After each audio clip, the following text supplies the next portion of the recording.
মালিক, এই ময়দানে আমার মতো গুনাহগার আর কেউ নাই রে আল্লাহ। ও বৃদ্ধ বাবাজি, আপনার মতো কত বুড়া বাবারা মসজিদে গিয়া 5 বেলার নামাজ পড়ে, আপনি কেন পারেন না রে বাবা?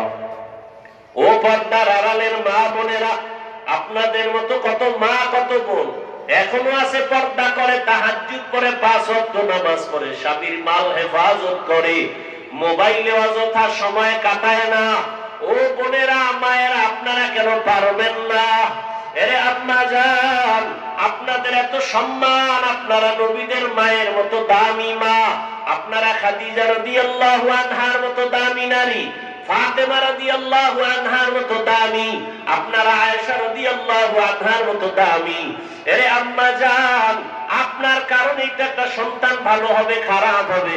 আপনি যদি ভালো আদর্শ দিয়া যান, সন্তান ভালো হবে। আপনার আদর্শ আর আমল আখলাক ভালো হলে সন্তান ভালো হবে, খারাপ হলে সন্তান খারাপ হবে।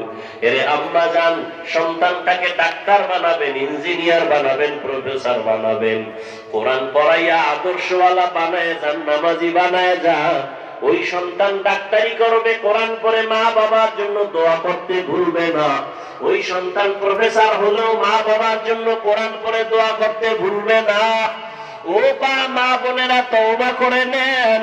ও বাবাজিরা, এখনো সময় আছে, তওবা করে নেন।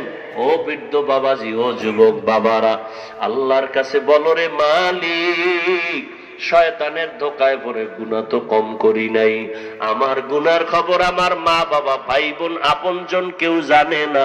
যদি জানতো কেউ সম্মানে ডাকতো না।